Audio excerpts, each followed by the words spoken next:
Welcome to another thrilling instalment of It's Football Not Soccer with the four usual suspects. Myself, Carl, drafting for a mock today with Wig, Ben and Dan. We are doing a half-point PPR mock draft, 10 players, and we're not covering individual players in as much depth, but rather our overall strategy when selecting a team. That's the main purpose of the show. However, there was some big news in the NFL this week. Wow. Yeah. Yeah. Huge news. Like I thought it was a joke when I read it, like, what is this? Wow. No, I mean... How do you recover something like that? I mean, poor Lamar Miller. Yeah. We're not on about Jaleel Scott. Oh, Jaleel! Andrew Luck. Yeah. What a shame. Sad. What a great player. What an amazing talent that's never reached his full potential. I think he was capable of winning a Super Bowl with the Colts. I thought they were. In fact, we even talked about this last week. Even this year, Yep. you know, they were primed and ready to go. But boy, that's a big decision for him to have to make. And He must have been suffering. oh, Must of have been. course. Yeah, he's not going to make that choice lightly. No. So, for fantasy football relevance, the Colts are no longer a team. We don't want to draft any of their players anymore. We've got some derision, I think. disagree with that. I think There's still some of us who potential. like him. Yeah. It puts a lot of unknown into the mixture. Mm. It's not as clear cut as it was prior to Luck's decision. Well, You know. also your top 5 QBs suddenly become very different. Yeah. Because Watson, Rodgers suddenly have a lot more appeal with Luck out of the question, I think. Well, Definitely, yeah. I am not a fan of drafting Colts players anymore. Everyone can shy away or stay cuddling them as much as they want to. But certainly the news at Colts Town is that we should all start to be very wary of what they've got because their offense is not going to be as high-powered as it was. Well, you've still got an incredible defence, though. It's going to get the offence on the field. If you say so. Offensive line's going to keep whoever's behind him safe. Brissett, he was That's the weak link, isn't it? Brissett, 2 years ago when Andy Luck was out for the year, he finished 22nd. 21st QB overall behind a bad line. Yeah. It was a bad line as well. Dreadful. That guy It was a bad year for quarterbacks, though, where a lot of starters were sitting games out with different injuries. Flacco went down, Rodgers went down. A lot of QBs were missing time, which kind of inflates Brissett's standing in that line. Perhaps, yeah. Either way, they're not going to be a team that wins as many games with Brissett at the front as they are with Luck at the front. And they're not going to score as many points, which means their players are going to be less relevant. However, Duke Johnson may be in line for an uptick in workload, and I am a big fan of his. I am too, but I can't for a second think they're not going to sign another running back. So just to go over what happened. Yeah. So Lamar Miller, unfortunately, of his first carry of his pre-season. -1 yards, 1 rush. Good pre-season numbers, almost as good as Foreman's numbers on last year. That's true, yeah, his whole season converted to that. Hasn't Foreman been injured and gone? But that's Yeah, Yep, he's it's been another cut one. also. But that was a curse. But yeah, so he tore his ACL and he's Done for the- I think done it's a for bit the year. unfair saying he tore it. Well, no, it was torn for him. Not his decision to make. Yeah. So, Texans running back situation, lots of movement there, lots of players that are on the come up. Guys to keep an eye on. Demarai Crockett. I've already said him, already put the names forward, I think in a first episode. Yeah. Higdon, Crockett, keep an eye on both of them. If they were going to bring someone in, there was a good chance they were going to do it straight away. Now they're going into the last pre-season game, they've got a chance to look at Crockett, they've got a chance to look at Higdon. There's a couple of others floating around there. I think they might look to save some money, try and do something in-house. And Crockett's the closest fit. Well, J.J. is clear. He's got no knees. Yeah, I was going to He's say. medically cleared. Yeah. Medically cleared to play. It's like Yeah. running on stumps. Either way, medically cleared to play. Yeah. A lot of hype surrounding that potential move. I like it. I think he's a good running back. Knees or no knees. When he's fit. He was at the Eagles last year. I saw more of him than I wanted to. Yeah, not the player that scored 30 points back to back. Still, player to have an eye on in deeper leagues. Yeah. Also worth considering what that does to the offense. So if their run game isn't as reliable, does that help the wide receiver core? Well, I'd argue their running back core is stronger than it was when Miller was there. Poor Lamar Miller. Yeah, I know, but I'm not a big fan. No, I'm not a big No, I fan think of they've his strengthened with the players they've moved out, players they brought in, like the undrafted rookies, and bringing in Johnson. It's looking good for him. And anything that Lamar Miller's going to drop to Sean Watson can pick up. So you think that might It might inflate Watson? his Either way, it's big news potential. in Texan Town. Yeah. When the running back situation changes, that means every fantasy player should be paying attention to it. Definitely. So that's big news as well. Big news up in different ways. Yeah. Any other big news for the week? Well, we've got a couple of other smaller injuries that are floating around that are looking like they might bring upside to players we weren't talking about. So there's Breeder, who's on the way up. Yeah, because McKinnon's Looking re-injured. like McKinnon's re-injured. Yeah. Still a little bit sketchy Delayed at the point of himself, recording. Not really got too much information on it, but No. it looks like it could be Breeder's job for the season. After Coleman. He's come. He got ready to come back. Started practicing. His knee flared up, so they took him out again. Yeah. He got to that point again. Started practicing again. His knee flared up again. I think they need to put him out on IR bounce back, so he can go on IR for 6 games. Is it eight games? They get. I think Pop is 6. I can't remember. They get to put them on IR for a period and come back. So at Yeah. least do that. If not, just drop him for They the put season. a lot of money into McKinnon They last have. year. Yeah. And still haven't seen any return on that. So I don't think they're going to be in a rush to No. put him out to pasture for a while. They're going to look to see if they can get any legwork out of him, pun intended. Yeah. Yeah. And another bit of movement, I suppose, is the Josh Gordon off the NFI list, which Yeah. for you British listeners is not the furniture store. Yeah. So that suddenly shoots up his fantasy relevance because when he's on, he is on. Yeah, it also upsets the Edelman balance. Well, I looked at some stats at that, and actually, he has better production when Josh Gordon's on the field. Not much. That's an interesting stat with it. Yeah. I can't imagine they played too much together to get too much of a data set for that. No, not a great deal, but it did increase slightly targeted. One to keep an eye on. So Yeah. do you think Edelman will go up the board as a result of that? No, I don't think so. I think Gordon's going to knock him down the board. Yes, I think that'd be more likely. So Gordon above Edelman now? Well, that's what I was going to say. Are you going to draft Gordon? I mean, talk about a risky investment of a draft pick. If you get half a year out of him, I think it's a good. Depends what you pay for him. Yeah. No, we all know the mantra on the Patriots players. What do you do with them? Leave them alone. Just don't draft them. And Just apart leave from them be. Edelman, though, in a PPR league, you can't overlook Everyone's got their Edelman, I line. think. No, they'll say, "Oh no, you can take James White. Oh no, you could probably take a punt on Rex Burkhead." Everyone will say there's some Patriots player that you could break the rules on, but you don't break the rules. You don't draft the Patriots. Let someone else do it. It will only hurt you. Lies. Lies. Leave Will them only be. hurt you. That's probably enough for news this time. I don't think there's anything else major going on with the world. Just potential landing spots for Clowney, I think, which would be a big influx Big on defensive him. move, certainly. Big defensive move. Well, there's talk with the movements, with it being something to look out for with the running backs for them, if that makes sense. So if he moves, it could be to make space for some money. That's true. I see. Yeah. Okay. So create some cap I mean, space. The Texans have allow got a lot them of to. cap space currently, though. They're not spending all of their money. And Clowney is a chunk of what they are spending, so that would make the team a lot more fluid. Is he not still going on through a the rookie season. contract? I'm not too The sure Jack. on his actual Because I think that's what this is about: is signing his Yeah. Well, new they- tenure. Real. Yeah. Because he's not The signed. alert I read so- on it was he was due to come back to camp and learn the hard way that he was going to be traded. Which is why he stayed away and not signing his contract, Yeah. meaning that he can only be traded when he signs that contract. So at the minute he's in full power of what happens to his future. That's it. But it's not how you want to find out what your future's got in store, is it? No. At all. But it could well be that his is the money that's going to pay for Malvin Gordon, which would completely change the running back situation there. So you've Yeah. got to keep an eye on defensive players at times. Yeah, definitely. Because that could be changing the offensive players. It's a bit fringe, though, isn't it, that one? It's a bit fringe, but it's out there that it could affect him. It's Yeah. worth keeping an eye on.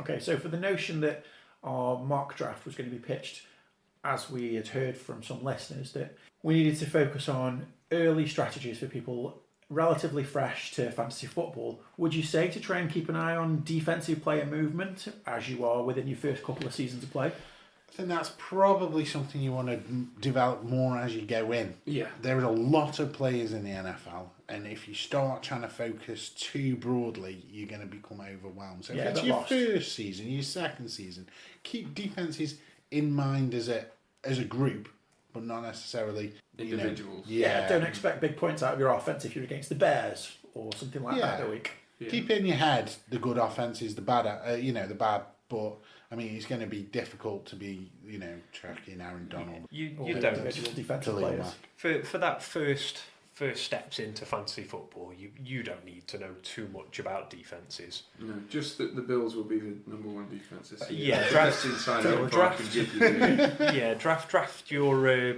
streaming quarterback based on not playing if the they're playing the Bills. Bills or not. That's been a standard tactic for 2 years for me. It's worked quite well. But Last year it did. It's you who clued me into it as well.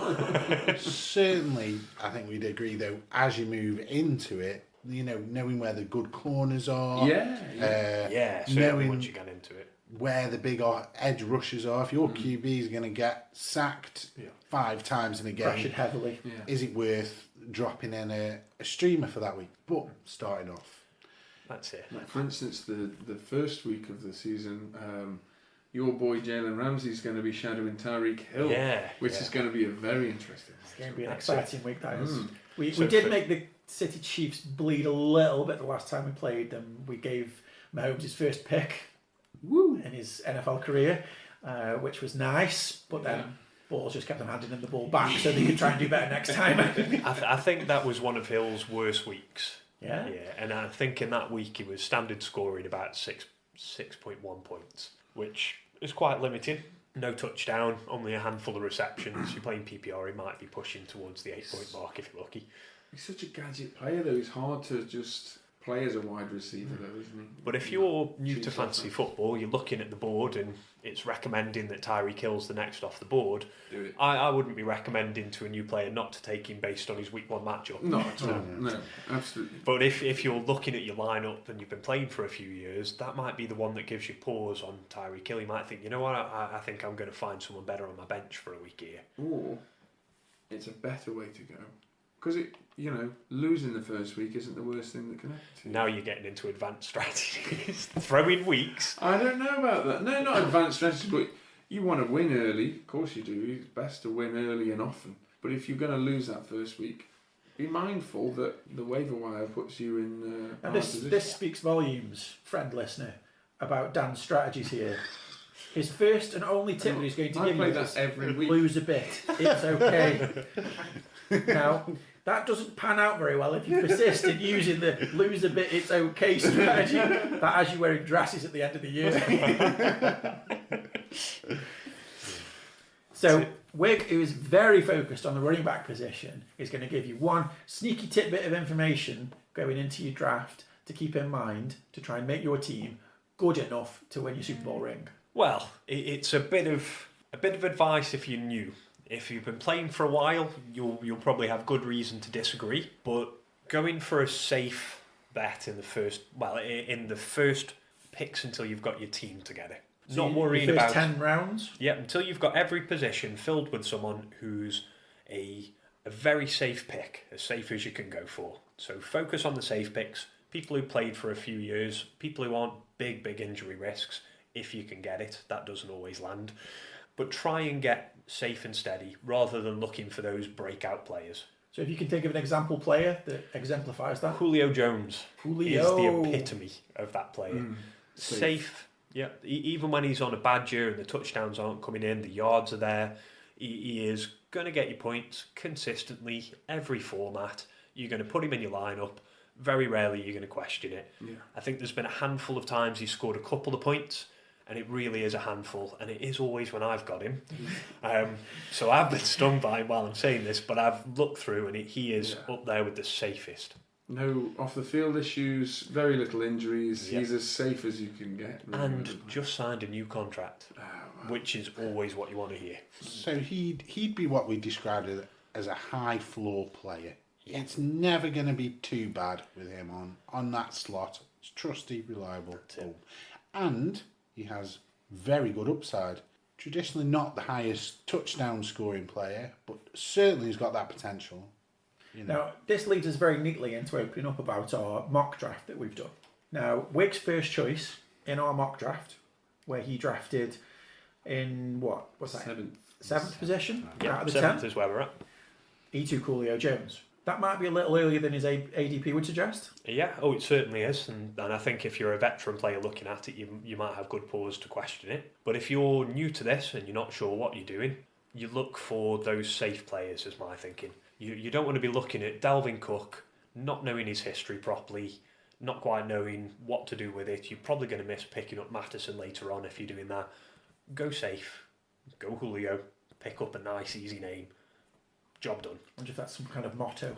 Go safe. Go Julio. Go safe. Go. You start selling condoms with that.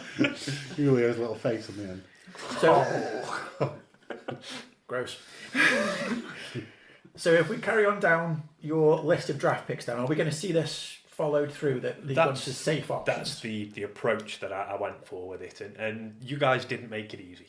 So thanks very much for that. I focused trying to fill all the positions, so I didn't want to go trying to fill up any bench spots with high upside running backs that might have been left. I wanted all the position filled with people you can rely on, that you're not going to think, I'm not going to be able to play this guy too often. It's really difficult to find, though, when you're doing that, those running backs if you don't get them early. Sadly, reliable running backs are the best commodity in a fantasy draft. They are, and you will struggle to find them with it. You can't avoid that. All you can really do is look for players who've got a couple of years under the belt, who've got high upside, and hope that they don't re-injure. It's about all you can do with it. Yeah, that's fair. So your second pick is Kelsey? Yeah, Kelsey. It's as a new player, get your tight end. Get it sorted, because trying to find a tight end is difficult for people who've been playing for a decade or more. If you're new to it, you're not going to know who these players are. You're not going to be able to look for week-to-week upside in them. Get Kelsey, get Ertz, job done. Yeah, that's fair. I think that's fair. Tight end can be very match dependent on if go and when early. they're going to score a touchdown, and that's how you get the points for them. Except those top few, those assets. You Kelsey, you Ertz, and you go. I think especially if you feel like you're the new player to a league that exists for a while, if you're the guy coming in and you want to field a team that's going to do a consistent amount of point scoring week to week, getting that tight end position sorted, I think it will go a long way towards helping that out. It might not help your chances of winning the league, but it will certainly stop you getting embarrassed and coming low. Yeah. And when you're mid-round, like Wig's drafting from, it can be important just to make sure you're locking up those assets before a run happens and you That's it. You're taking it in place of that wide receiver one, running back one, depending on what you didn't take in the first round, which did lead to the Leonard Fournette. It's a safe. What's this? Safest pick. Then, and third pick, we got our strategy. We put it in a bin. We covered it in Yeah. petrol and set it on fire. There is actually some reasoning to it. So Leonard Fournette, when he plays, he'll score. You're not going to be worrying if he'll score when he's on the field. So he's there because he'll get points. To be fair to Fournette as well, when he's missing games, you know about it before the game. Yeah. Because either his ankle fell off or he did something silly that made it clear that he wouldn't be playing in this game session. So you won't put him into your roster thinking he'll score points this week because you know he's not playing when he's not playing. But he will probably miss time. Unfortunately, us Jags don't have a lot to look forward to in life, and Fournette really isn't one of them anymore. Yeah, that's it. But he, like you say, he's got a very safe floor when he's playing. Next down the list is Amari Cooper, I believe. Yeah. Is that the next pick? Yeah. So this is a player with very high upside, as we've seen through his stat history, but his floor is relatively low. Yep, but he's an established wide receiver who's going to get targets. Yeah. That's what I was targeting. Looking at him, I don't want someone who's in perhaps some kind of competition. So I'm not looking around for Edelman's going around the same time. What's going on with Gordon? There's some differences there.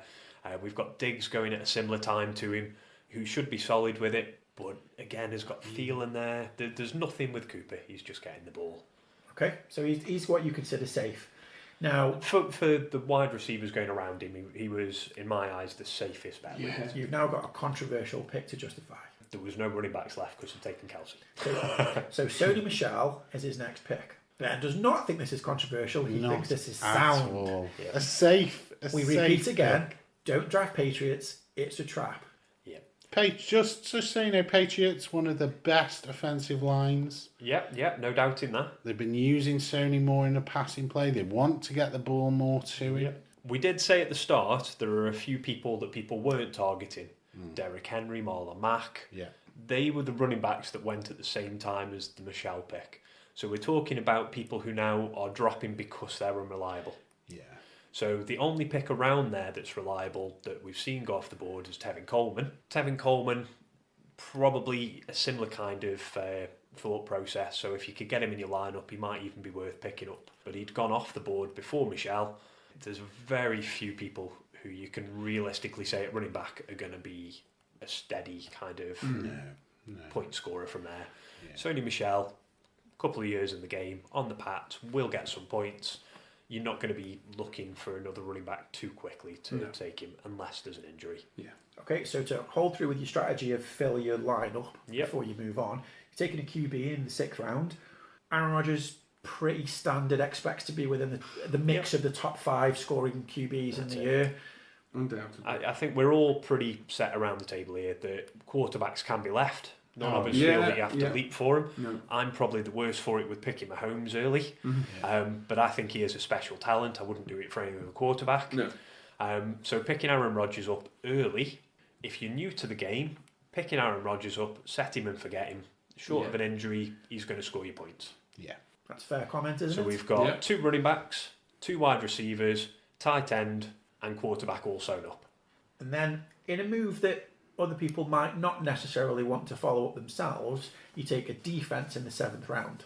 Get your defence that you don't have to stream. The Bears might not be as good as last year. They don't have Fangio anymore. There's been a few players moved around, but the core players that Fangio put in place are all still there. There's no reason why they won't be a similar kind of defence to last year. You can plug them in. You've only got to replace them for a bye week. If you're new to the game, that is ideal. That's true.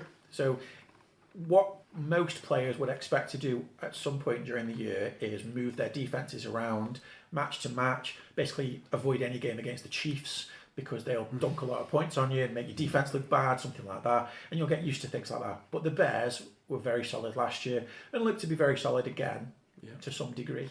A 7th round pick for them might be considered a bit rich. It's definitely going early for them. But we're trying to fill out all of our main roster spots before we move on to anything that goes on straight onto the bench. As close as we can to a team we can set and forget and just watch it in action. But we haven't quite rushed the kicker yet, though, have we? No, but even for a novice player, you can leave your kicker. Yes. Now, you could also leave your defence. You could also leave your defence, but you do leave yourself in a might have to stream at some point. If you make sure you're the first person to take a defence, you get the pick, you can have who you want. The Bears are not going to disappoint too much. Worst case scenario, they might regress a little, but they're still going to be one of the top defences. And if it's your first time playing fantasy football, I mean, the thing you want to avoid is a disastrous,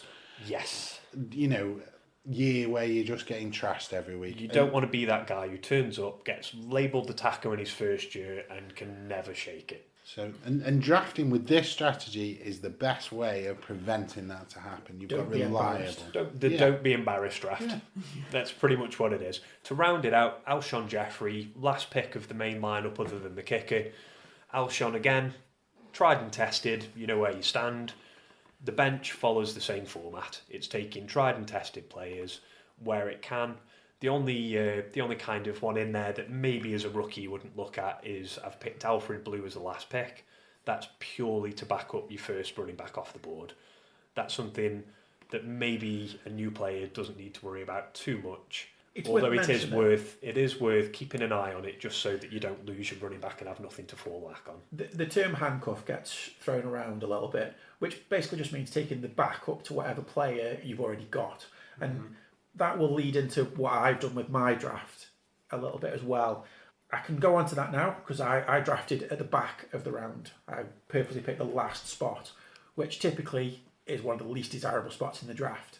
But I actively prefer it. I would move towards getting it if I can. I will trade for that position if other players are up for it. I like having 2 picks together. So if you pick 10th, you'll then pick at 11th as well. I like that, but then I don't pick again for a really long time. Yeah. So Dan drafted at the start of the round in second place, and he'll notice the same problem where you'll get two picks very close together, but then you won't get anything for a really long time, which is where you have to start throwing out the ADP for players. Because if you want a guy, you're going to have to take him sometimes 15 places too early. I think your roster dictates who you pick a bit more at the fore and the back end of things, because you need to address positions that you've not filled more so than players available. Yeah. You have to know going into the draft, really, if you're going to be drafting right at the start or right at the end, how you're going to approach it and which players you want to select and at what times. Should you be looking to definitely take your running back right now and try and force a player to fill that spot? Or do you just react and take the best players available at positions and hope that you get a workable team out of it at the end? Now, at the back of the round, in the first, you get what's left. But what's left is normally pretty good, because you've got two players that are going to be in the top 15, and that's good. That's better than picking in first and second, where you get one excellent player and then another player who's the 20th best player on the board. So my early pick, I want to go on a running back, because I think one of your first picks should always be in consideration for taking the best running back on the board. When you're at the back of the round, you have got to punt a little. You probably need to be taking players with big upsides, even if they are a little bit riskier. It's not ideal for a new player to be drafting at the back of the first. No, I'd agree with that. If you're a new player and you get down the last of the draft, you're in a sticky spot. Because the safest players tend to go in the first few picks, not the last few, because that's the nature of the game. So I'm taking Todd Gurley with my first pick, who is a player with exceptional ability, who's got a huge ceiling. He appears to have a very high floor as well. However, there's an injury concern as to whether or not he'll play a full season out. Yeah. Unless he's a spectator to the game, in which his floor is very, very low. Strategy-wise, this is a player that would only be drafted a few positions later in the ADP. So I've not reached for the player, but I'm going in expecting some amount of time missed. My second pick, Tyreek Hill, is a player that has the upside of being the number one receiver in the league. So Todd Gurley could be the number one running back. Tyreek could be the number one receiver. And both of those are very, very reasonable possibilities. They were last year's running back one, wide receiver one. Right? So that's where we are at the end of the round. But those are risky picks. Yeah. Tyreek could get himself taken out of the league. He's had some issues with potential suspension lately. And Gurley's knee could be it. That's right. Him. And the Rams, even though all the drumbeat from the Rams is Gurley's fantastic, he's fine, it's all going to be... Why would they say different? Precisely. Yeah. And you know when you are going to be proper on the edge of your seat that with game one to see what happens, because if he just strolls over and sits down when that first offensive side come out, you are just going to think... Yeah. Or he could come out and blaze. That's right. So where Wiggs offered up a very safe strategy for newer players, because you're drafting at the end of the round, you feel like you've got to do a little bit more to make up the difference that some of the earlier players might have benefited from. And this, unfortunately, is the way that it has to be. You've got riskier players. And Tyreek's upside is enormous. And that might be enough to win you a week without worrying about any other players. His ceiling is enormous. And another player that could help us on this front is the third round pick of George Kittle. There's something with that where you're going from Hill to Kittle with it. You've in essence got that entire weight up and down till it gets there. Yeah, that's right. And that's, as a new player, that's going to be a scary experience, because you're going to look at the board, you'll see how many players start coming off. There'll be the players you recognise, there'll be the players who you've seen named week by week. Yeah. And as the draft goes on very quickly from them positions, you'll find that you've seen everyone that you know go, and when it comes to you, you're looking at names that you're not quite as familiar with very quickly. And you've got to pick two of them, and you don't get another pick again until it's all happened again. So your picks have got to count there. You don't get the leeway that you get in the middle. If you get a dud pick in the middle, it's one dud pick, you can survive. If you do a double dud, when you're at the start or end, so if Dan or Cal, if either of you had got two bad picks back to back, you can really do yourself in. And you can back yourself into a corner where there could be a run of players that goes that you can't get involved in. Yeah, you don't interact with it all. So you could see 10 running backs go one after another, and you look at the board and you've still got another 5 picks until you get a pick. The closer to the middle you are for a new drafter, the better. Yeah. Because you've got the least wait time, so you can see any patterns that are occurring, and you can adapt to that. So the third pick of Kittle is a way of picking up the tight end position and making it something that you can largely set and forget, which I agree with what Wig said. It's a great way for newer players to stay involved without feeling like they have to reach and scrabble around and give themselves a lot of opportunity to make mistakes and get 0 points for the week. Kittle looks like a very safe PPR option going into the year. He could be the tight end 1 for the year, and that's a very realistic possibility again.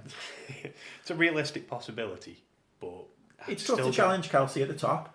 I'd still go Ertz over him. Well, Ertz went quite a lot later in this draft, but we'll get to that in a bit. Now, my fourth pick is Melvin Gordon. Now,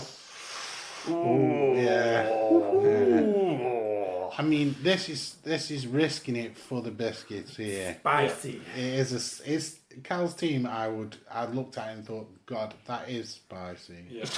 I'll let him explain Make as to or break. why. Now, Melvin Gordon traditionally is a first-round pick, and at the moment he's holding out on a contract, which means he may miss time during the regular season. So, if we're picking Melvin Gordon, we need to know that going into our pick. Can we say at this point he's missing time? He's not walking back into the lineup now. We're on it. If he was going to be coming back and getting in the lineup week 1, it would have happened already. Well, that's Wig's take on the situation. No, he's missing time. Any player who holds out this time. An undisclosed beat writer seems to think otherwise. So I'm going into this thinking that Melvin Gordon is probably going to miss some time. Yeah. I don't think he'll miss necessarily a lot of time, because I think he wants to play and I think the team wants him to play, and they'll find a way around it in some manner or other. Hopefully, that's how it works out.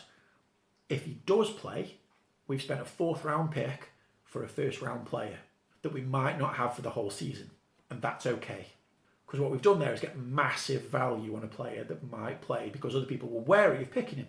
However, this leads us on to the following picks, because we can't take a player with that amount of risk without trying to mitigate it with a later pick. We take Cooper Kupp in the next round, because at this point, taking a wide receiver is good for us. It starts to round out our lineup, and Cooper Kupp is a very good player with a very good floor. And a very recent injury. Unfortunately, there's that risk, which is why his ADP is a little lower. Yeah. So again, we're taking a player with a big upside on the chance that nothing reoccurs. Prior to the injury, he was outstanding. Very good player. Yeah. And all the noise as he's recovered marvellously, and he's going to be fantastic. So we'll see if never know that till they better. play. yeah, it's improved him. Yeah, somehow stronger. You can Like never know. Wolverine. He's got adamantium bones now. Until he's been out there, till he's played on it for a bit. For sure. You can never know. But right now, people are very risk averse, and they want to not take players that are risky, because that's the way we do things, which means that you can normally pick up a bargain with players that have some risk surrounding them. The following pick there was Austin Eckler, and because we're at the end of the round and we have to pick our players up earlier than we might like, as far as ADP is concerned, we had to reach for Eckler at this point. But we can't let someone else take the handcuff for our 4th round gamble on Gordon, so we take Eckler, because that way if Gordon doesn't play for some reason and misses a bit of time, we've got the guy that's filling in for him to score points. But here's where we see where this strategy has an impact. Because you've gone early tight end and a player who's holding out, Austin Eckler is your RB2. I'm comfortable with that, Brad. I like the Chargers. But That's fine. you've taken 2 running backs from the same team, That's right. whereas there's probably more options available. That's right. And I've done that specifically to cover an earlier pick. One where we've had a bit of a risky gamble and we're now looking to cover it as best we can in case things do go wrong for us. We don't want other people to profit if our gamble goes awry. We want to make sure that we're still okay with it. Eckler's fine. He didn't hold up to the usage that they were trying to give him last year when Gordon was out, particularly. He's going to see increased workload. He's going to be fine. But generally, he's seen as an RB3 flex player that, you're relying on. But he could bring in RB2 numbers without Gordon being there. Yeah, certainly early in the season when it's fresher. Now, I think at this point the trade-off is good, where you're getting a very early round running back in a slightly later round, and then you're pulling Eckler up a few rounds on his ADP, a round or two, probably just a round at the moment on his ADP, to try and make sure your mistake doesn't hurt you too badly. I think you're getting 2 running backs though, where you'll get a season between them. Yeah. Whereas you could get 2 running backs that are in a better position to get 2 full seasons behind them, and you can go with the hotter hand. Having seen how the Chargers play, Eckler has some standalone value. Yeah, he does, but I Even think they'll while use Gordon's Justin Jackson more. Sure, but this is, as we're talking to newer players, Sure. who don't necessarily know all of the depth. Yeah. This is a play being made as a deliberate risk. Yeah. But also with the idea that you're trying to make the risk as safe as possible. It's calculated risk. Calculated. In what is either your rocket ship or That's dusting. right. That's right. But we're not playing to be safe at this point. No. We're going in as a contender. We want to play this game as best we can, and we want a chance to win. But it also gives us a chance to lose. Well, you're sacrificing your flex spot to get the handcuff. So you've got a spot on your lineup that you've not filled, and you've already got to take players that you can't play with the rest of your team properly. Yes. And that does hit you. The flip side is that you get potentially the safeguard against that player not playing, but at the expense of losing a better flex player. That's right. So this is where mine and Wig's strategies are at sort of polar opposites. Where Wig's looking to be able to play week after week and be a contender in individual games so that they don't just lose flat. Mine's looking to maybe win the league outright with some slightly riskier plays. I They're would a lot say riskier. it's low risk versus high risk. That's right. Yeah, definitely. That's right. Slow and steady versus a I'm gonna shotgun roll all blast. the dice. Now, Robbie Anderson is another player that's got a big upside with some degree of risk attached. The Jets are an upcoming offense. Yeah. We're likely to see a bit more production out of him. He's a player that could have a high ceiling. I think the scariest thing about your team so far is he's your safest player. Really? Yeah. Well, you're quite hot on him, aren't you? I'm quite hot on him, but I'm not as hot on George Kittle. George Kittle's probably the closest one after, but every other player you've picked, there is a risk to them. Yes. It's like you've deliberately picked all the risks. That's Yeah, right. yeah. That's right. It's quite the contrast. You've Because- done very Yeah, well. Because the following picks are there to mitigate against our risk. Darrell Henderson is sometimes seen as the backup to Todd Gurley.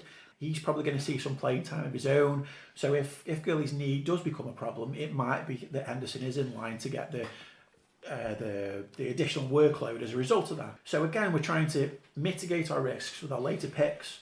QB, I think you can afford to take early if you're taking the best ones. But I don't like having to make that trade-off myself. I would much rather have other players. So this is where we take our QB now. We take Jared Goff because the Rams are an up-tempo offense. They're going to score some points. Jared Goff's not great as a quarterback himself, but his offense will keep him afloat. Take quarterback. And you just missed out on taking Andrew Luck. Oh, So dodged the look. The luck bullet. I don't advocate taking quarterback, but at some point you will need to, and you might as well take one for a strong offense. Yeah. A QB on a high-powered offense is going to score you points because that offense is going to score you points. It's an easy strategy for The high-scoring offenses that were kicking around at the end of last season were the Colts. Well, Luck's not really going to be very profitable if you draft him now. The Chargers. Well, Phil Rivers doesn't have any rushing value whatsoever, which limits you in fantasy. Mahomes, who was far too rich for our blood. So we've managed to get like the bargain basement version of a high offense quarterback, which is what Goff represents. Following pick, Kareem Hunt. That's a player who, after all of our gambles early in the season with other players, might be another late season gamble. Is another late season gamble. That's right, he is, yeah. But with the potential payoff of being enormously powerful. Cal just loves Kareem Hunt. Every draft he goes, he drafts Kareem Hunt. Loving a bit of Kareem. Honestly, if you're out there, leave him alone. He's not going to do anything Cream. for 10 weeks. Don't. If you're a new player, right. don't bother. And he's got 10 weeks in which he could, kick someone else in the head in. Yeah, why So not? there's always a chance he just That's won't be right. there. That's right. And when he's round? back, he's a Are we at, backup like to 10th Chubb. round here. 10th round. 10th round. I mean, out of the 50 rounds worth of draft, something that is important to be said right now, actually, the majority of the players that you draft at the start of the season will not be in your lineup at the end of the season. Because unfortunately, that's the nature of the game.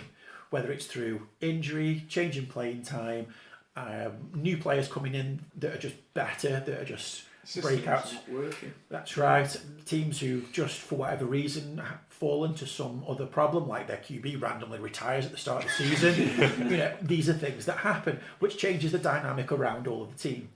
So you have to not get too precious about the guys that you've drafted. If it works out, great. If it doesn't work out, just move on.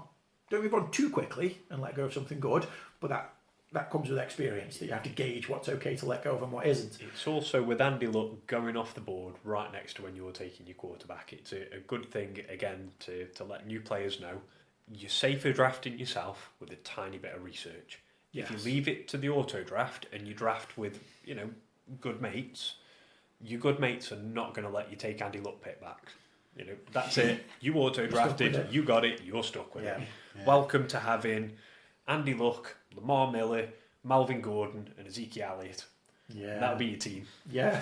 And it'll look awesome on paper 4 or 5 weeks ago. If only. So what Wix presented you with is the sort of stay middle of the pack team. I'm trying to offer a team that can take a bad position in the draft that's hurtful to newer players, but give you a potential to perhaps win the league with the downside of coming last. If things go your way, it's going to be very difficult to beat that team. That's right. If Gordon's back, week 2, week 3, Gurley puts up stats like he did last season. He's got 2 elite running backs. But then he's got 2 useless picks. 3, he's also picked up Justin Jackson right at the back. Oh, right. But they're okay. So- These are throwaway picks anyway. Back of the draft These picks. are early picks. You This is have round only got 6. 2 playable running backs in that exactly. lineup. Yeah. Yeah, but then he's got Tyreek Hill. Yeah. Yeah, great The pick. combination of those 3 players alone. Yeah. Oh, yeah, the No, upside. The ceiling is the best Very you've probably come yeah. across, but there's a reason they're so late. You ADP. you draft like that, you're either going to see first or second or ninth or 10th. But hold on, There's no in between. We're not looking for middle ground with this. We're looking that's- to come in and make an impact. You're the new guy to your league. You're going to come in. You're going to swing for the fences. You're going to maybe miss, and maybe you'll be like, maybe you'll be the new guy that didn't do very well in the first year. That's okay. No, you could, with those picks, be the guy who swung 3 times, missed 3 times, and ended because up, you were And goes relying on the on league. all 3 of But these. you're ended the up new- as a taco. You're the new guy. You're the new taco. guy to the league. It's okay. It's okay to come bottom. Taco. Don't worry about it. If you're the new guy and don't come bottom, good job. That means everyone else sucked, right? You didn't know what you were doing. You came in. You swung for the fences. But if you hit and you come in on your first year and you're in the Then top. you're a fluky And you're it's the potential, though. It's the potential to make an impact, to make a name for yourself, to really take a bite to your league and say, I'm here now, I'm doing big things. Suck it up, boys. What about you with your draft, Dan? Well, what do you think you're going to be? Well, Dan was drafted in second, so he's got the same problem as I had, but from the reverse, where he's drafting in together, but with the first pick. Yeah. So with the first pick, McCaffrey came off the board, leaving me with Barkley as an obvious choice for me. No. How terrible for you. Yeah. So if, Hard life. so if you're new and you're going 1-1, you're not losing by going Barkley. And if you're going 1-2, you do what Dan did and snap him up. He's going to get points. He's money. McCaffrey, the same principle, they'll both be high scoring running backs for you. So then obviously I've got to wait 16 picks before I get to go again. So you see a lot of players come off that you think, oh, that would have been nice if he slipped to me. So I've ended up with Mike Evans, which I'm very happy with because I think he'll do fantastically well in a Bruce Potential area. wide receiver 1. Yeah, he's regularly good. You worried about Godwin stealing No. targets? No. Not at all. He was there last year. He will improve on this year. But no, in a Bruce Arians offense where Winston's playing for his career, I think they're going to go all out, and I think they haven't got much in the way of a I was running going game. to say they don't have a running game, so So they're going to go all out, and I'm happy for Mike Evans to be the first. you've wide got receiver. OBJ that you could have taken, right? I'm not a fan of OBJ. No, No, you're- I'm not getting a full year out of OBJ. Never getting a full year out of him. So again, we're drawing back to this risk aversion. So your first pick, you've got a top couple pick, top 4 pick. You spend it on a running back, you spend it on a high tier running back because they're just gold, yeah? Yeah, Now you see Mike Evans as safer than OBJ that goes next. definitely. Would you say that OBJ's ceiling is higher? Yes, Yeah, but that's fair, isn't it? it's consistent, not so much. Okay. I think Evans is more consistent. That's right. You want a producer week on week. You want a guy getting with a very high ceiling as well. Say 10 to 15 points a week rather than a guy that goes 5 to 20. That's Mark Evans isn't your boy then. Consistent. No, he's all up and down Mark Evans. I know I'm going to get a good production out of him over the year. OBJ and in the Browns offense, I think Landry. I don't know. I think it's too target-rich an environment. That's for the me. important statement there. We don't know. Yeah. Because we don't know yet, we don't trust it. Whereas Mike Evans has done his thing for a good long while now, and he's become a trustworthy pick, hasn't he?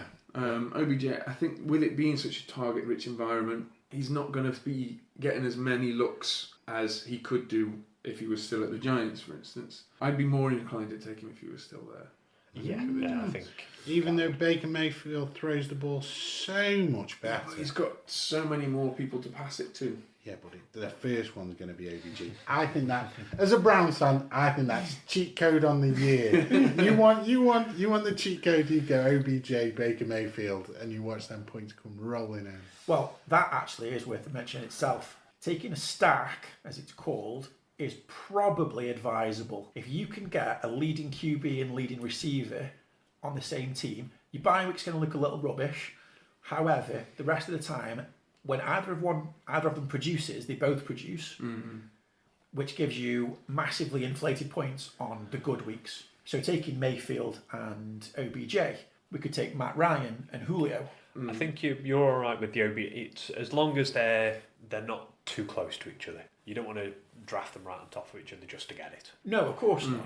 No, it's nice if it falls. Yeah. Don't seek it to the point that you're overextending for them quarterbacks. Oh yeah, don't let it ruin your draft to get a stack. But when it lands, But if you've got the option of taking some quarterbacks that are around a similar sort of ADP, you're thinking this is the time for picking up a quarterback now.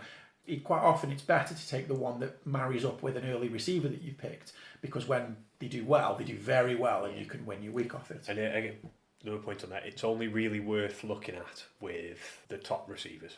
Don't think you're getting a wide receiver 3 and you're going to stack him up. That's right. Not what you're after. It's just, if it lands and you get OBJ and Mayfield and you've not reached, you can feel a little smug about that, because you know there's going to be weeks where you're just going to win. So your previous risk-averse pick 2 becomes... Does it become very risky pick 3 with Antonio? Well, yes, it does. More risky. Ability-wise, he is one of, if not the best receiver in the league. He's only so far proven that with one QB, which is the testing part. His ability is definitely there. It's whether his new QB, Derek Carr, is able to produce to the levels that he's used to. Like OBJ, though, we don't know. We don't know. We don't know. He isn't in a target-rich environment. He's got Terrell Williams and Hunter Renfrow? Hunter Renfrow, maybe, yeah. Okay, so we're making fun of the Raiders' offense here because it's an unknown quantity that has no established name players in it, and historically hasn't been very exciting. Yeah, Derek Carr is definitely not an established player. He's going to be throwing the ball now. For me, it's got all the signs of a real regression for Antonio. Even if he does regress, I think he'll still have a top 10 wide receiver. Okay, so for context here, it's important to know that if you are a new player coming to this and you're going to see Antonio Brown at the ADP that he's at, you might not know that in all previous years that Antonio has been playing, he's been a consistent top 5 pick. And you would not be made fun of at all if you took Brown in the first 4 picks instead of one of the lead running backs, because he was that good. So having him in the 3rd round now is very unusual, but it seems fine. And most people are thinking, well, I might go a bit later for him because he is such an unknown quantity in this offense. So this one is a risky pick, but I think with a tremendous payoff if it does turn out right. And he got frostbite on his feet. He nearly refused to play because they wouldn't let him play with the helmet he liked. Has been generally a little bit crazy. But there's that. Don't let that bother you. That's what I say. Wouldn't bother Antonio Brown. It wouldn't bother him. He'll fly like a butterfly. Sting like a heat bee. Good times. So, Dan, go on. Tell us why this AB pick came up. Why not Thielen that went next? I like Thielen, but then Diggs is there. I've got a bona fide wide receiver 1. 100%. Yeah, he's definitely the top target for the team. And his ability is there. So I'm taking that risk. I don't think it's that big a risk. Yeah. He will break out of coverage, man zone. It's not a problem. He will get targeted. He will catch. He will put yards on the board and touchdowns. So I think a lot of Dan's confidence here comes from the fact that he knows, having Antonio Brown in previous years and seen him play and seen him produce, that taking him in the third round, you feel confident you're going to get mileage out of him at this point. He's probably going to outperform where he's been drafted. That only comes with context and experience. And it's difficult to have that translate to newer players who are just seeing names on boards. Yeah. If he's on the front cover of Madden, though, you can be pretty confident he's going to do well. No, not the Madden curse. Madden curse is broken now, right? Oh, yeah. Yeah, because I've got Mahomes this year. Madden curse isn't a thing anymore. Yeah, then it got difficult for round 4. I saw a lot of people. Was this really a difficult pick for you? Really? Well, no, only in that I saw a lot of people that I was eyeing up go out of my clutches because I've got to wait such a long time before I get to come back around. Then I'm happy to take Ertz in the 4th, but there was a lot of people that I would have liked another solid running back ideally. But I mean, Mark Ingram, I think that's very high for him, to be honest. We really don't have many many running backs this year. No, it's a very thin pool to be picking from. Probably the thinnest year I've played in with it of fantasy football running back depth. Certainly clear cut, at least at this stage. We'll see them once the season starts. Exactly. We'll look at players and we'll all be saying, how have we not got him? Yeah. So Kels, Kittle had both come off in the 2nd and 3rd rounds respectively. So Ertz was there. I didn't think he'd last much longer, so I went for Ertz in the 4th, knowing I've got that position locked down. I don't think you would have got him if you'd waited. I think it would have. Yeah, I think, and I had the ADP to work in my favour on that one, unfortunately. But yeah, so I took him there. So far, we can say consensus: take the tight end early. If you're new, I wouldn't focus. Normally. I wouldn't normally, only because he fell to me. I felt like he fell to me, and I wasn't happy with what else was there. If you were telling you of the past, the first ever time you drafted, would you be telling them to take Zach Ertz there? No. You wouldn't? I think that's an exceptional value pick for you. Yeah, I'd be... What did you say, sorry? I was looking at Tyler Lockett and thinking, who did I miss out on? Sorry. If you were giving advice to the past you in your first ever draft... Oh, yeah, then yes. You'd be saying, take Zach Ertz now. Take Zach Ertz You've now. got to pick him up there. Yeah. You've done well to get But him would there. you be telling past you to pick Tevin Coleman up in the 5th? If he was in the situation he's in now, yeah. I think I perhaps would. Even over, as you were getting caught up at, even over Tyler Lockett there. Well, what I was thinking there is that if I don't take Coleman now, I can't see a running back I'm happy taking. I'm not happy with Coleman though, so... Well, I think he'll prove himself in that Niners offense, especially with the McKinnon news.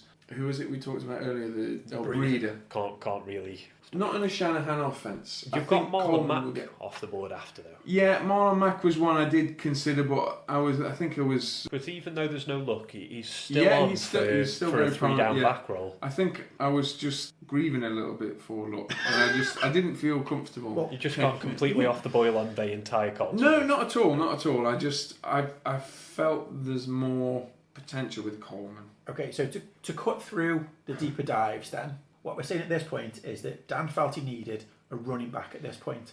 And while we might argue about which running back at this point, he needed one. Yeah, because going any later for one was going to end up with one that wasn't helpful. Well, I knew I'd got 16 picks where I can't predict what's being taken before I next get to pick. So I thought, well, I'm going to go running back here because if I don't, then I'm going to struggle to get somebody that I'm happy with until... Latavius Murray, maybe? He perhaps would have been nice. Yeah. So traditionally, you want your 2 starting running back positions filled within the first... Well, certainly the first 5, but ideally earlier than that. You want your starting running back spots filled in the first 3 rounds if you can do it. If you're new, you're not confident in who the later running backs are, who some of the rookies are, you don't want to be looking down there because you'll look at someone like Tony Pollard and you won't know who he is, what the situation is, you'll skip over him. You'll look a bit further down and see Jordan Howard and think, oh, I know him, I've heard of him. I'm sure he got an 80-yard touchdown. Oh, that must be great. you'll click on him and you've just bought into a committee that is going to return nothing. Whereas if you know about Pollard, you're looking at getting at least a couple of weeks at this point of running back one value while you check the waivers and look for those ones that have slipped through. So if you want to get a as safe a team as you can start to put together, you want to go with running backs in your early rounds to make sure that you've got the best value ones that you can find for the rest of the season. And going for your starting running backs much later than the 5th round, it starts to get very iffy on the sort of production you're going to get out of them. So if you haven't got both your running backs filled by the 5th round, you need to be considering what your pick order should be. After Coleman, I saw a lot more running backs thinning the pool more. So I thought, well, I've addressed my running backs in as much as I want to at this stage. I wanted another wide receiver in a half-point PPR. So I went for Josh Gordon. Well, this is where you're looking to fill your flex, isn't it? Yeah. So I'm favouring a wide receiver at that point. And Josh Gordon, I think, has a major upside because he is undeniable talent. His downside has been his off-field issues. Now, I would say that Josh Gordon is a perfect flex pick player. Yeah. Where he's got a really big upside for the weeks that he's playing. And the weeks that he's not playing, he's okay to sit on your bench and be replaced by somebody else. And that's really what you want out of your flex, isn't it? Someone that's a position where you can just fill it with the best available matchup for the week. Yeah. I mean, having said that, though, I could see he's probably more of a safety net for Antonio Brown, depending on how the Raiders do. He could work in his way into that wide receiver 2 position, I think, with his ability. Could well do. Then I thought, Matt Ryan's still there in the 7th round. He's going to have as good a year as he'll ever have. So I went for QB, then that's the position locked in for that, I think position. At this point, Matt Ryan might be the 4th QB off the board total. Yeah. Which is probably about right for Ryan. He's very good. Top 5 potential. That's comfortably. right. Yeah, I'm quite hot on Matt Ryan this year. Yeah. And then I think this was my first big gamble was Allen Robinson because... Yeah, he's wide receiver 1 at the Bears, but at the same time he's wide receiver 1 at the Bears. You've got 2 kind of safe wide receiver picks that in your next couple of picks. Well, I don't know about Robinson because he didn't have a great year last year with the same offense. He wasn't horrendous, but he's got a lot more ability. Mm-hmm. So he's a bit of a risk in that sense. It's how they do this year. Coming off injury. At this point, we're looking at, again, another flex option player to kind of see how he does. So he's not necessarily being drafted to be a set and forget wide receiver for your main lineup. He's a player that comes in and out of the flex position. Yeah, I think that's the same with Curtis Samuel as well. Yeah, there's upside exactly the same. There's a lot of noise coming from camp. Yeah. I'm really just interested in these next 2. Yeah, that's what I want to jump to. Sorry, that's the right. interesting ones for me because they're my boys. Yeah. Well, after that, I thought, well, I've gone very wide receiver heavy thus far, so I need to back up my running backs. So I was able to pick up Darwin Thompson, who's a late round bloomer, late season bloomer, potentially taking some time away from Damian Williams. If there's any injury to him in the meantime, then he's the next in line.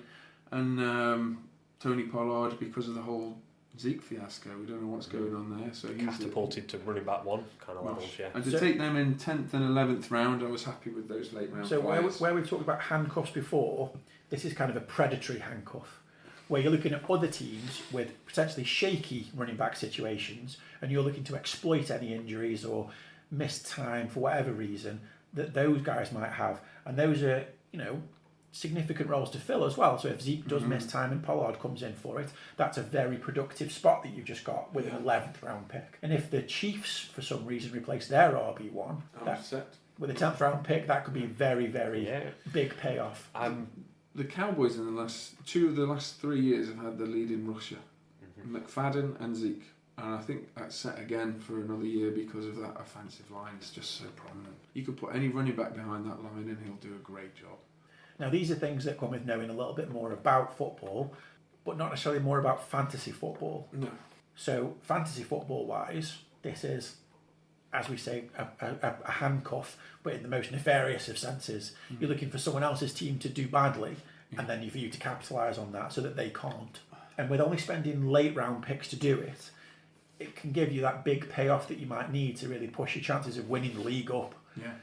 So if you've taken relatively safe early players, you can then back that up by taking some risky punts at the end that you don't need as much because your starting spots are filled.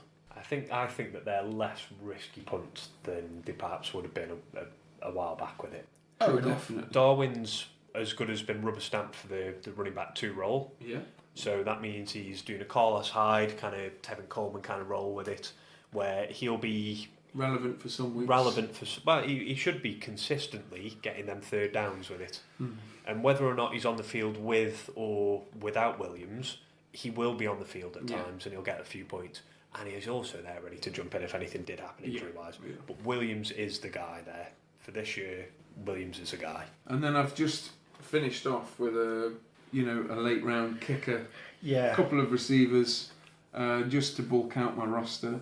Dan and I are in a similar situation where we're taking our kickers and defences very late. Yeah, which is, if you look, 9 out of the 10 teams have taken a defence in the last 2 rounds, and kicker in the same. Wig, the only one who took a defence in the 7th round. Yep.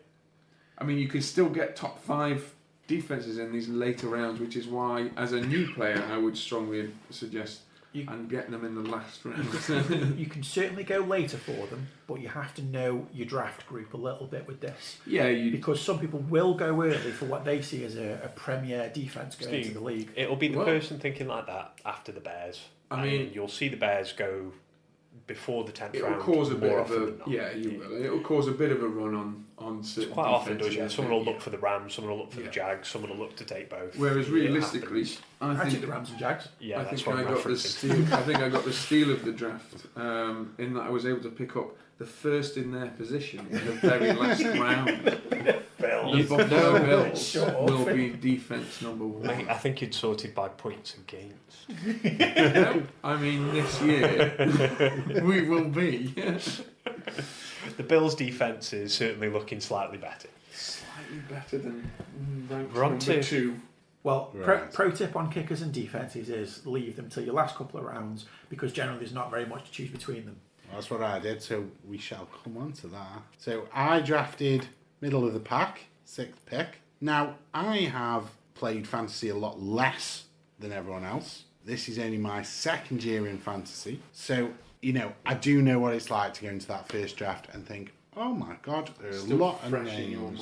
Yeah. Scars are real. It is tough. And I did end up at the back end of every draft I did, and it's hard. It is hard.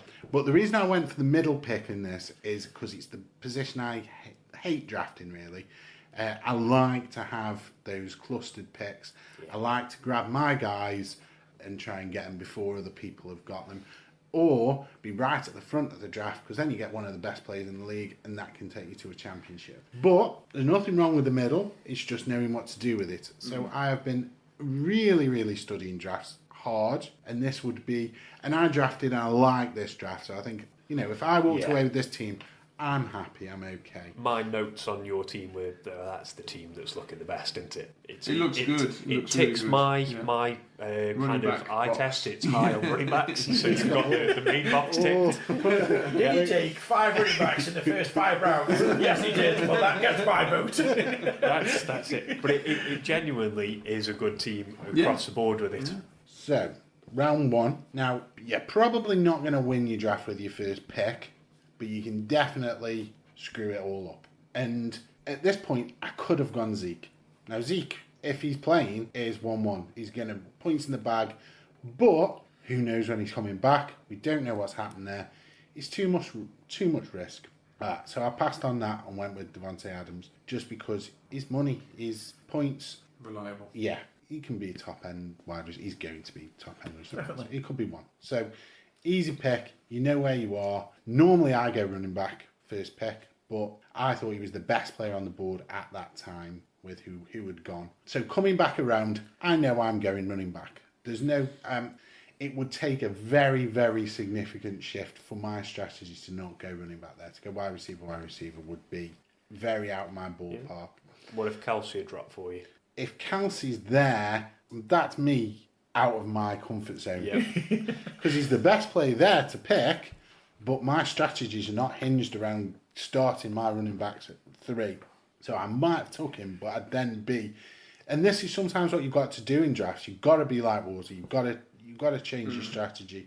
If you go in rigidly thinking, I'm going to pick this guy, I miss Kelsey, and that could cost me the championship. But luckily you grabbed him first, didn't give me that decision. Headache away. By far, my favourite running back at that point was Dalvin Cook. Yeah. We'd lost Chubb, who I would look at above him, Oh, God. and Bal. Yeah. Yeah. You Gurley still had is Mixon got there as well. No, I'm Cook So- over Mixon. There's kind of a thing with Dalvin Cook. So he was going to be a really big deal coming into the league, and then since then he's been injured, limited, injured a bit more, limited a bit more. He's had 2 games where he was really exciting, and that's the total time. He's managed a season over 2 years. Had substantial difficulties with injuries, but towards the end of the last season, he was out there, he was playing, and he was good. He was excellent. There's no denying that. When he's out there, he's so elusive. He's very difficult to tackle. He gets breakaway touchdowns. He's massive points. He's on a good offense who wants to run. It is a risk, and we will mitigate that risk later. But that was the only running back I could see left on the board that could easily be in the top 4 next year. So high upside, but also very low floor. But it was that or Mixon or Williams. So your first round was a very risk-averse pick. Yeah. Your second round is a play to effectively try and get another first-round pick. Yeah, with that. So it's low risk, high risk.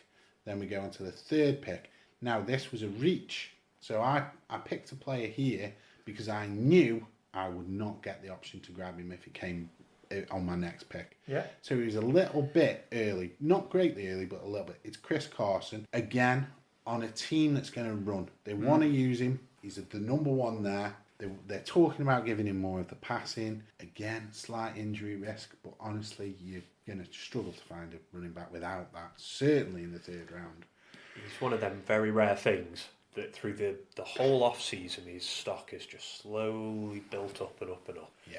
To the point now that if you drafted early, you've probably picked him up as an absolute steal because he was so low on the ADP. Yeah, I think he's come up about 5 rounds. Yeah, and as we're coming towards the season starting, he could start sneaking towards the 2nd round based on him being an injury-free running back on a solid team. Without questions of contract and other nothing like shenanigans. that. He's going to play. It looks like he's beat Perry for the role. Yeah. It's unlikely to be a full-time committee there now. Carson's looking like he might be legit top running back material. Great pick. And jumping forward, I don't think is a reach at all. I think you want him on your lineup over Fournette. You want him on your lineup over Josh Jacobs. Devonta Freeman maybe, if you don't mind the risk on him. But yeah, he's definitely a guy who the next few guys going off the board with it, you want to grab him. He's got high upside. He can do well. Then, so my next pick. So I've gone wide receiver, running back. I'm going running back again. Of course you're going running back. You got sense. Now, my other guys who I would go with, Aaron Jones, carry on, they've gone. But left sitting there is David Montgomery, Mr. Monk himself. Yeah, the opportunities alive in Chicago. I think that he's going to be the number 1 there. They love him. Yeah. Tariq's going to take his share. He's not going to just have everything his way because Tariq's a great player. Yeah. But touchdowns, receptions, yards, it's a good offense, a great defense, so he's going to be out there a lot. They're going to be ahead in games. But tactically, what we're taking here is our flex position, is Yeah. our 4th round pick. And the reason I do this is because running back shallow pool, wide receivers deep pool. I can get a good wide receiver 6th, 7th round if I need to. Yeah. That's fair. Comfortably. I cannot find a running back of His value Montgomery's. any later in the draft. So it's worth mentioning here that as a newer player, you want to take the running backs early because you're not going to be as savvy on the running back pickups in the later rounds that may or may not pay off for the year. So if you take them early, it means that you've got more chances to hit and score well through the season. And if you're not confident in knowing who all these esoteric names are at the back end of depth charts, it's probably best to take the early running backs than it is to take the early receivers. Yeah. Because the late receivers can still play, and it doesn't really matter about deep diving them. So, running backs are locked up. I'm now looking to lock up my wide receivers. So next round, Robert Woods, Captain Reliable. Absolute steal. Why is he there? I have no idea why Robert Woods was sat there middle of the 5th. It's crazy. I don't understand how he's fallen. All three of the Rams receivers go in this round. Yeah. There's not a lot to choose between any of them particularly. There's upsides for some, downsides for them at the same time. I think they're all around the same ballpark of production. They're normally 4th round picks in a 12-man draft. So, I mean... It's about the right sort of area. It's For not... me, Robert Woods is ahead of the other two with it. I think he's going to be the one who's going to be picking up a few more this year, with Cup not being straight back in. Cook, he's consistent, but Woods to me just feels like he's going to be the guy. Iron Man. The guy does not miss time. Yeah, and he's good, but I don't think he's got the same skill set as Woods, and I think that Woods' skill set might propel him this year to have a bit more. In PPR, I think he has more value. I think backing a strong offense that scores a lot of points game to game gives you more chance of getting the touchdowns, and Rob Woods has got just as much chance of getting a touchdown as anybody else there, which means you're backing a player that's going to have a chance to score big points for the year. Rams are good. Take high scoring players. We know 100% that it's important to know your scoring system. In standard, where touchdowns are king, go Cooks. In PPR, high-end PPR, go Woods. He's going to get more receptions. I really do think just Woods this year. But that should be my bad. I know now my wide receivers are fine. Adams and Woods, that's okay. Got me running backs locked up. I'm happy. So I feel free now to look at other positions like tight end. Up until that point, I'm not worrying about that. I'll see what's there once I've got my other positions locked up. And if I have to punt right at the end of the draft, I will. But luckily, one of my preferred tight ends was sat there in the 6th round, OJ Howard. He's a maybe. We don't know. He's certainly got the talent to be a high-end wide receiver. So let's give him a shot. I think there's 3 tiers of tight ends. There's Kelsey. Some other guys. there's Ertz and Kittle.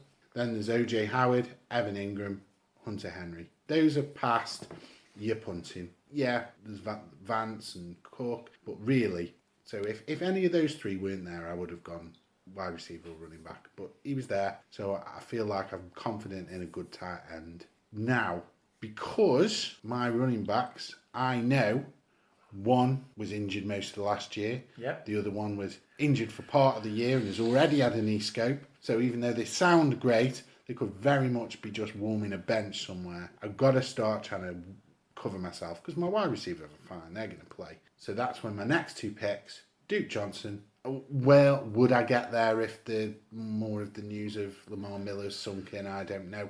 But he was there and he's potentially top running back on an NFL team in the 7th round. Someone's got to snag him.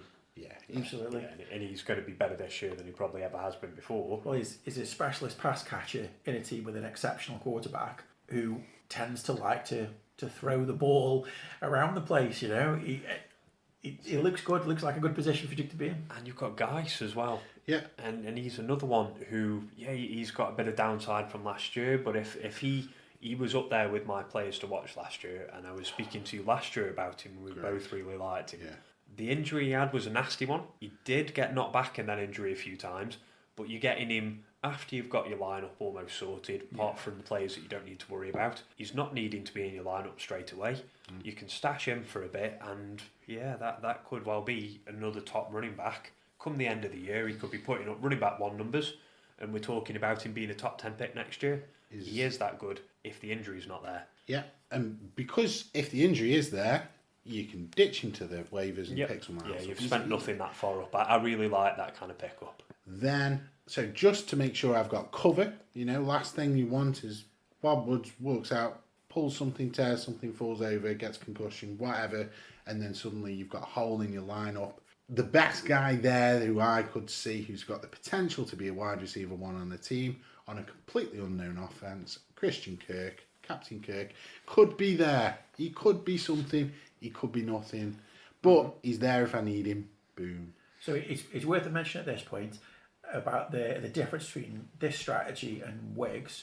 So Wiggs' strategy is fill all your starting spots with draft picks. Fill them early and often. Get all your starting lineup done, and then worry about depth at some later stage. Whereas Ben's now drafting deliberately for depth. Yeah. Before he finishes out the rest of his roster. Because there's been a glaring hole in my draft. And that's I haven't got QB, and we're going into the 10th round. So the most important position in football has been deeply undervalued by me in this draft. So who do I end up with? A guy who I think I seem to always end up with, Cam Newton. And I don't see anything wrong in that. I think that's fine. He can be an excellent quarterback on a good offense, and he can run the ball. Does he have some injury risk? Yes, he probably does.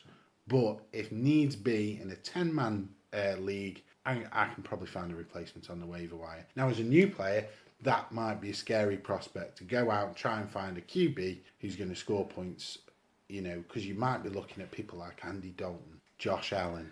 Well, Jimmy Garoppolo was not drafted during this.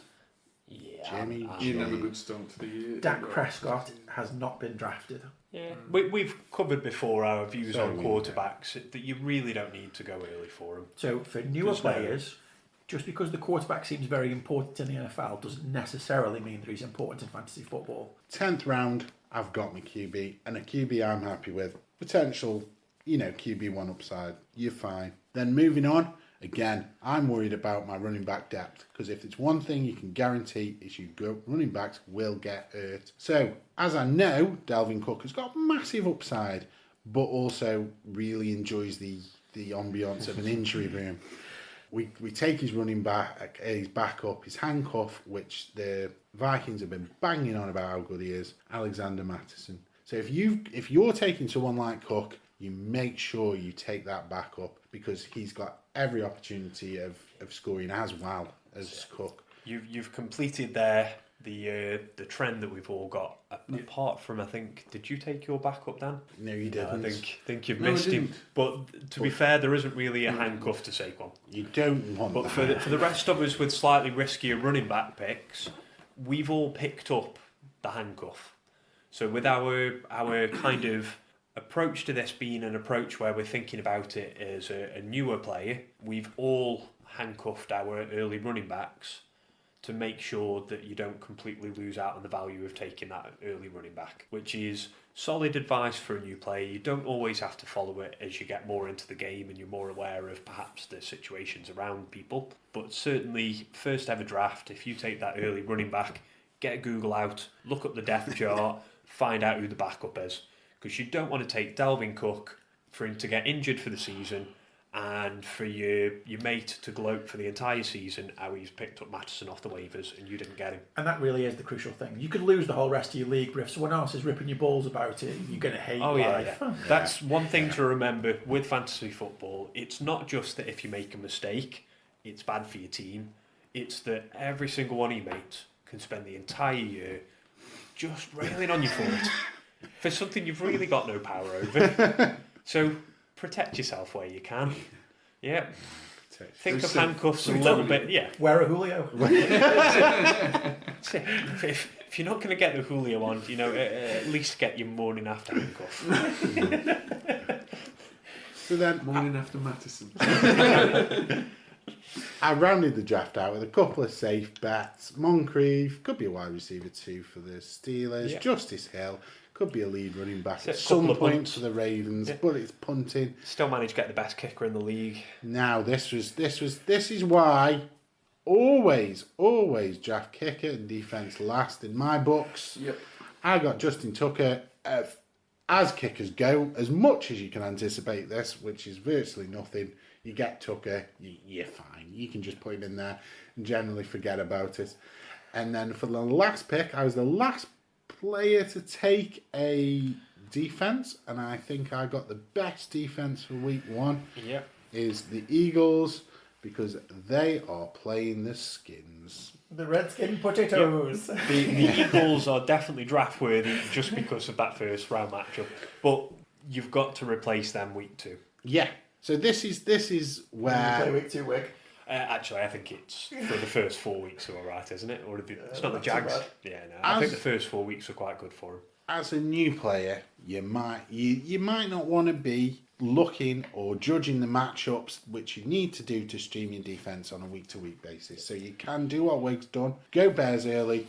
You know, you're always going to do okay with the Bears. Or you do what I do, but then you have to know, because the last thing you want is for the Eagles to play the Skins Week 1, you get loads of points. You think, I'm sorted now. This is it. Oh, Feet up. this is a trap for new players that I've fallen into myself. Oh, they are going to be outstanding in points all season. The week after, they end up at somewhere like the blooming Chiefs, and they just get railed. And I did it last year, and I think I got -4 points from the Saints, and that cost me a week. I lost that week because the Saints just decided to give 4 points to my opponent. So be careful. Is that when you played the Bucks? Streaming defense, you've got to pay attention. Was. Yeah, was it when Fitz went huge? Yeah, they just got lit up. In fact, you wouldn't have foreseen that, would you? No one did. I got ruined by that as well. I don't know. Wasn't that the second week of him going big? So we could have seen. It's an anomaly. I think I was playing him because he'd done so well. I think I picked him up in a league and was playing him, and then he went big again. And then I got caught in the trap the other way. I started instead of streaming my quarterback, I ended up streaming Fitz. So this is unpredictability. So we're talking about the second week of last year. I'm going to go into it because I not only had the Saints defense, I was also playing against Fitzmagic and Tyler Boyd, who went off. Oh, yeah. And it was embarrassing. So that was my second week of playing fantasy football. Was just getting absolutely annihilated. Yeah, a bunch of players that no one expected anything from at all that went huge for that week.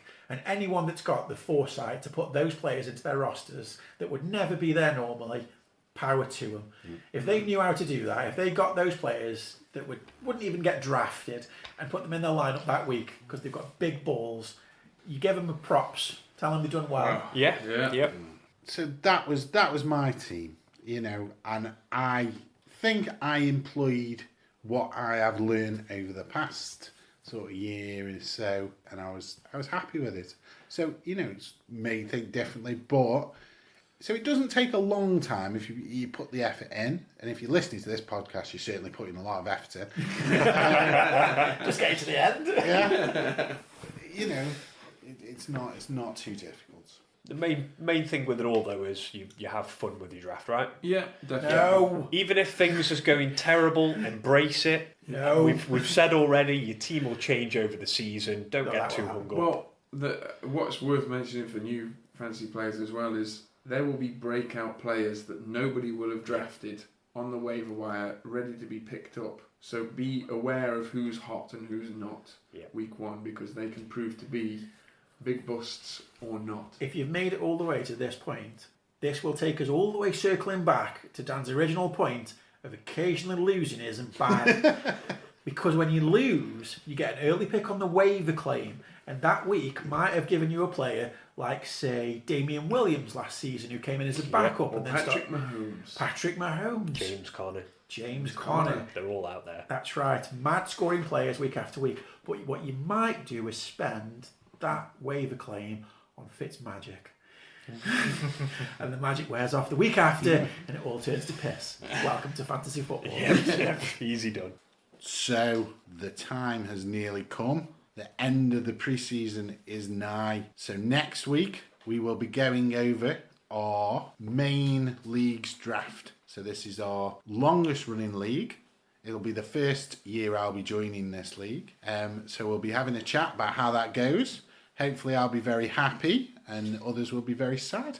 It'll be our last chance really to have a chat about a draft before the main event, before the NFL league kicks off. So we'll also be going over our hot takes, what we think is going to happen, how well are those Bills going to do, and also we're going to be putting our money where our mouth is.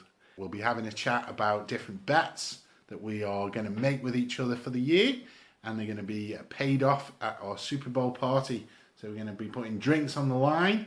Hopefully, someone other than me will be getting absolutely trashed at the Super Bowl party because of their terrible, terrible decisions. So we'll see you all next week.